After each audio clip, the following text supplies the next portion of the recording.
Fala, investidor, beleza? Bora fazer um resumo da semana então? Vamos falar um pouquinho de mercado primeiro, tá? Só para eu dar um contexto aqui para vocês e eu já trago as operações dessa semana, fechou?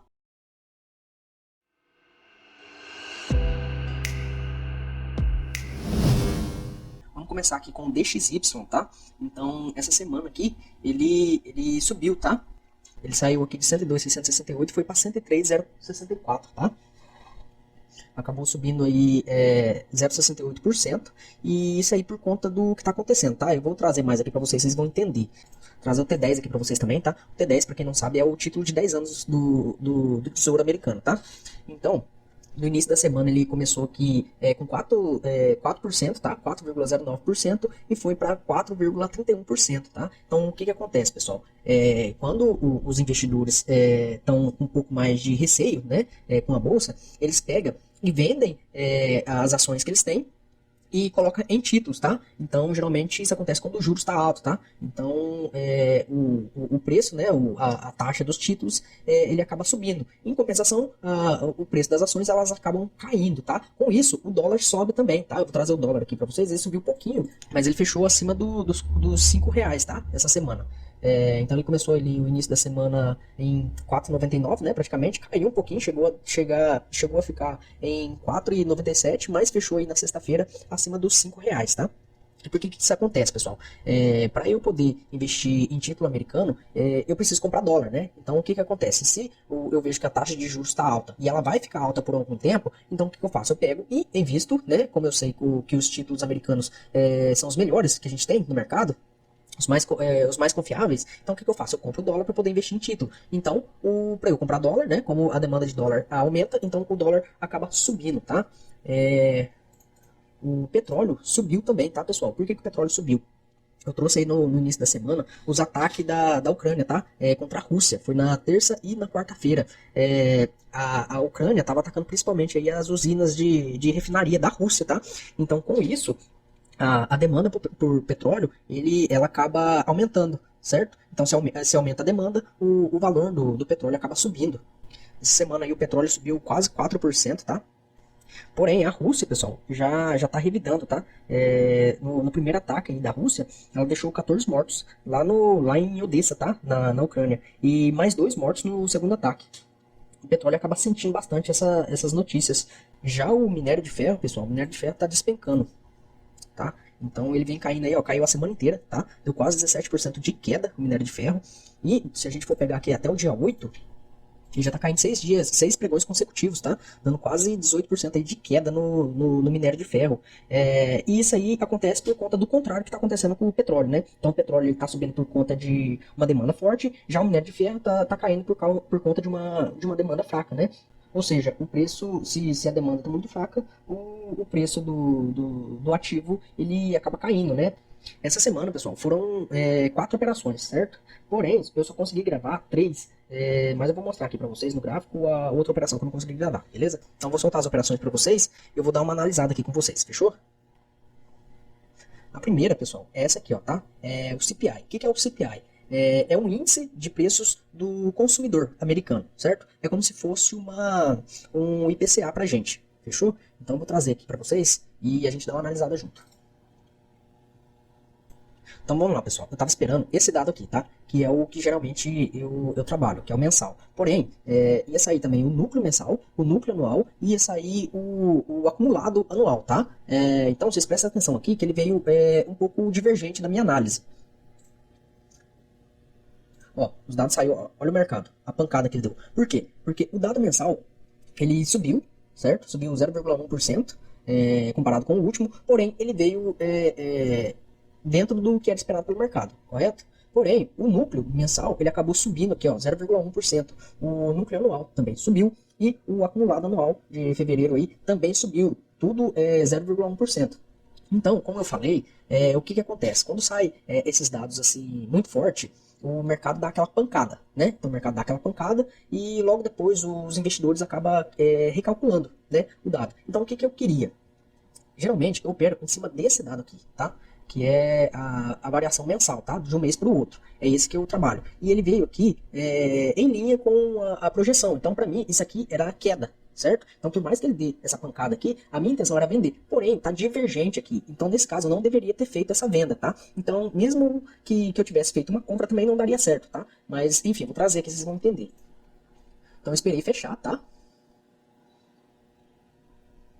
E aqui, pessoal, eu não consegui nem colocar aquela ferramenta que eu coloco aqui, tá? Aqui era para mim ter colocado 2,5 pontos para cima e 2,5 pontos para baixo, tá? Para mim fazer a venda ou a compra. Só que tava bem corrido aqui, eu não consegui, não deu tempo, tá? Então eu coloquei meio no olho mesmo.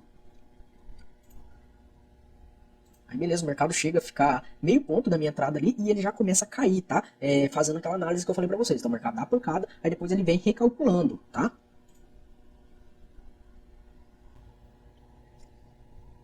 Ó, não chegou a pegar, tá? Não entrei na operação. Tá vendo? Que aqui eu fiz um corte, tá? Eu acho que eu parei de gravar alguma coisa assim, eu não lembro. Mas enfim, ele chegou a ficar bem para baixo aqui, da onde que seria o meu alvo, tá? E por que que eu mantive a venda? Porque como eu falei para vocês, tem todo esse cálculo, né? Então o mercado às vezes olha o dado e fala assim, o dado veio forte. Então, pô, dá aquela pancada. Aí passa um pouquinho e eles falam assim, veio forte, mas não veio tão forte assim. Então eles começam a recalcular o dado. Então eu imaginei o seguinte, que ele ia vir aqui, buscar esses dados aqui, que vieram mais forte, correto? Para depois eles fechar, né? Porque, querendo ou não, já tinha saído aí do presidente do Banco Central que haveria corte sim, tá? O mercado jogou um pouquinho mais para frente, né? Jogou para julho, mas vai ter corte sim. Então eu imaginei que ele ia só buscar e depois ia voltar. Porém, pessoal, aqui ó. Porém, ele acabou subindo demais, tá?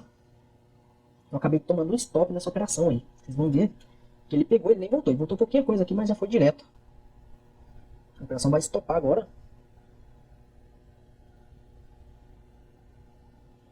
E beleza. E fechou no negativo essa operação, tá? Essa aqui foi na terça-feira. Na quarta eu fiz mais uma, só que essa eu fiz em cima do ajuste, tá? Então, a semana já começou no prejuízo aí, beleza? Então eu vou soltar do ajuste aqui. Ah, não, do ajuste eu não tenho. A do ajuste eu vou ter que mostrar pra vocês. Ó, aquela lá foi essa aqui, ó. Tá? Então eu peguei aqui, ele foi lá, me estopou, andou mais um pouquinho pra cima ali e voltou, tá? Só que tinha me estopado. Aí na quarta, pessoal, fez do ajuste, tá? O ajuste eu também tomei um stop, tá? Vocês podem ver aqui que o meu stop tá de 10 pontos. Ó, dá uma olhada. Tá lá, ó, de 10 pontos. E na quarta-feira, pessoal, foi quando os ataques começaram a se intensificar, tá? Lá na Ucrânia, junto com os ataques lá no conflito da Ucrânia com a Rússia, tá? O mercado acabou vindo muito forte, tá? Então ele abriu em queda aqui, acabou vindo muito forte e subiu. Só que, pessoal, ele subiu aqui, ele ficou 11 pontos e meio, tá? Para cima da minha operação. Eu tinha deixado o stop com 10, ou seja, 1,5 ponto para cima, tá? Se vocês viram o vídeo que eu soltei ontem, vocês viram que o ajuste ele foi atualizado, tá? Então ele tá com um pouco mais de ganho e tá com um pouco mais de loss também. O ganho dessa operação aqui tava com 11 pontos, tá? Então ia ser daqui, deixa eu ver, até aqui assim mais ou menos, tá? Nessa região aqui, ó. Aqui estava o meu alvo, tá? Então agora o alvo está de 14 pontos e o stop também de 14, tá? Então no caso se eu tivesse atualizado antes, eu não teria tomado esse stop, tá? Na verdade eu teria saído praticamente aí no 0 a 0. E por que eu faço essas atualizações, né?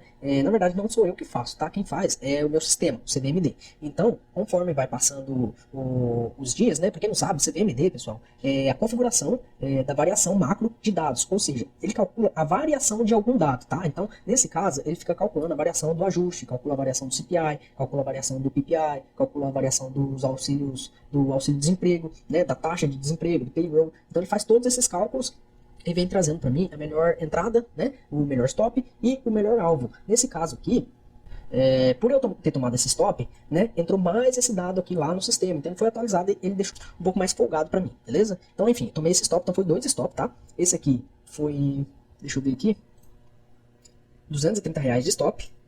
Esse segundo aqui, 10 pontos, então foi mais R$ 200 de stop, tá? E na quinta-feira eu fiz outro trade, tá? Então vou soltar aqui para vocês esse da quinta-feira. Foi o PPI, tá? PPI, para quem não sabe, é a inflação do produtor, tá? Então é o índice de preço do produtor. Esse dado, pessoal, ele ia sair junto com o auxílio-desemprego, tá? Aqui, ó, tá aqui o PPI, tá? E cadê o auxílio-desemprego? Aqui, ó, pedidos iniciais por seguro-desemprego, esses dois aqui, ó. Fechou? Então vou soltar aqui. Aqui, ó, aqui já tava com a ferramenta certinha. Olha lá, o dado saiu, né? Então vamos lá. Então veio pedidos iniciais por seguro-desemprego abaixo do esperado, né? Então era esperado aí 218 mil pedidos, veio 209. Ou seja, isso significa que o mercado de trabalho ainda está dando sinais de que está aquecido, tá? Como eu falei, pro Fed começar a cortar juros, ele tem que ver uma fraqueza no mercado de trabalho, né? Porque senão para ele compensa ele manter as taxas de juros um pouco mais altas por mais tempo, para tentar controlar a inflação, né? Por quê? O que acontece? Por que ele tem que cortar juros se o mercado de trabalho começar a enfraquecer? Porque isso significa que a taxa de juros pode estar atrapalhando no mercado de trabalho, né? E se está atrapalhando no mercado de trabalho, pode acontecer de ter uma recessão nos Estados Unidos. Então, se o mercado de trabalho der sinais de que está ficando fraco, então o Fed tem que dar início aí em corte de juros, né? Senão ele pode acabar colocando o país em recessão. E não é o caso, tá? O mercado de trabalho ainda está resiliente. E o PPI, pessoal, que é o índice de preços ao produtor, né? A inflação do produtor, ela veio o dobro do esperado e veio o dobro do último, tá? Então veio bem forte. O PPI veio bem forte essa semana. E o que acontece? Isso aqui também reforça tipo assim, esse aqui fala para o Fed, beleza, pode manter as taxas de juros altas, né, que não está atrapalhando a economia. E esse aqui fala que ele é obrigado a manter a taxa de juros alta, porque ele tem que frear isso aqui, tá? O Fed é obrigado a frear isso aqui, não pode deixar isso aqui subir. Então, o que acontece? É compra, tá? É compra no dólar. Por quê? Porque isso aqui mostra para os investidores que os juros vão ficar altos por mais tempo, tá? E lembra que eu falei no começo? Que os investidores, quando viram que vai ter juros altos por mais tempo, eles vendem suas posições em bolsa para poder comprar dólar, para poder pegar o dólar que eles compraram e investir em título. Então, é esse o caso. Se os juros vai ficar alto por mais tempo, então o que eles fazem? Eles compram dólar. Ou seja, dólar sobe, tá? Então aqui eu estava esperando aqui embaixo, tá? Na verdade, essa operação é com 9 pontos, tá? Aqui eu estava deixando 7. Por quê? Porque a operação de PPI é 9 pontos de entrada e o de auxílio-desemprego é 4, tá? Então eu joguei uma média aí mais ou menos e deixei 7 pontos, tá? Então ele chegou a subir forte. Mesmo caso, ele vai para o lado do dado, aí ele recalcula, depois volta para depois seguir realmente o fluxo dele, beleza? Justamente por isso que eu não entro em cima do dado. Alguns dados que é muito forte, que daí tem que entrar mesmo, tá?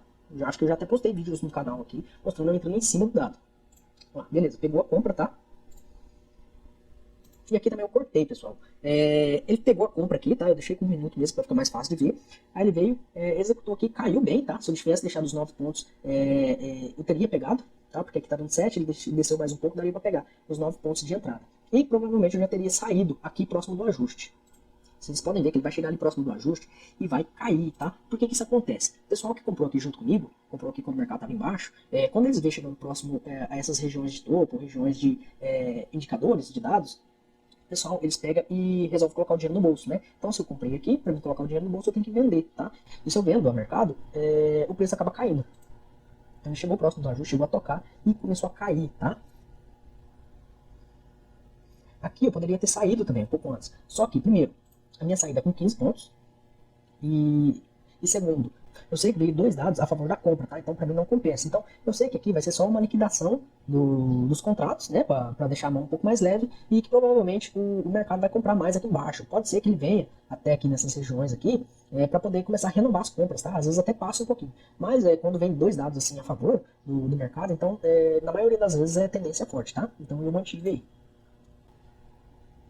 Vocês podem ver que eles vão chegar bem nessa região aqui de fundo, tá? Realmente é uma região que o pessoal gosta bastante de comprar nessas regiões aqui. Então tem bastante liquidez. Então vocês podem ver que eles chegam aqui, ó. E eu não tô falando pra vocês comprar aqui não, tá? Vocês podem ver que eu não vendo em topo, não compro em fundo e nem faço o contrário. Não é isso que eu faço. O que eu tô falando é que acontece esse tipo de liquidação, só que isso aqui não é sinal de compra nem de venda. Então beleza. Mais um trade finalizado, tá? Esse aqui foi positivo, então foi 2 negativo e esse aqui agora é positivo. E o último, pessoal, é o que eu trouxe ontem, tá? Eu vou deixar aí no card pra vocês, se vocês não viram. É um tradezinho rápido que eu trouxe pra vocês aí, só no ajuste. E esse ajuste já tá atualizado, tá? Com 14 pontos de ganho e 14 pontos de loss. Então, pessoal, agora eu vou trazer pra vocês a finalização da semana, tá? Então, a gente fechou o mês de fevereiro aí com 439,70, tá? Só que o lucro líquido deu 358,47 por conta da DARF, tá? Deu 81,23 de DARF. E no mês de março, pessoal, vocês podem ver que a gente teve uma primeira operação, tá? Que deu R$300 positivo. Teve a segunda operação que deu 280 e a terceira que deu 340, tá? Tá tudo no canal aí, se vocês quiserem ver, tá? Todas essas operações, tirando a do ajuste. Aí a gente iniciou essa semana perdendo R$230, tá? Na terça-feira, na quarta perdeu mais 200. Aí na quinta eu fiz 300, tá? Eu fiz 300, né, em cima do PPI. E na sexta foi 280 em cima do ajuste, tá? Então, mesmo com esse prejuízo aqui, esse primeiro prejuízo do início da semana, a gente fechou a semana aí com lucro, tá? Com um pequeno lucro. Se a gente for fazer a conta aqui, da 230 vai dar 530 menos 300 menos 280, fechou ainda com um lucro pequenininho aí de R$ 50, tá? E, no geral, pessoal, o mês de março tá desse jeito, tá? Com 996, tá? Já tá o dobro do mês de fevereiro, tá? Na verdade, não era para ter acontecido isso, porque como eu só dobrei contratos, era para ter dado o dobro no final do mês, né? Mas ainda tem mais 2 semanas aí, pode ser que eu perca alguma coisa e recupere e fechar a semana aí com o dobro. Aqui, pessoal, vamos dar uma olhada nas operações. Então aqui a gente teve 8 operações, tá? No mês de fevereiro, então foi 6 positivo e 2 negativas. E aqui em março a gente já está com 7 operações, tá? Então são 5 positivas e 2 negativas. A taxa de acerto desse mês está em 71,43%. Em fevereiro estava em 75%, tá? No geral, pessoal, tá desse jeito, tá? Então começou aqui em 0, no mês de fevereiro foi para R$ 439,70 e no final, né, até agora está em R$ 1.436, tá? Aqui o lucro líquido está em 1.355,08, tá? Por conta da DARF e das taxas. Mas enfim, o resumo aí desse mês é esse, tá? E conforme for passando os dias, eu vou trazendo mais resumo para vocês, fechou?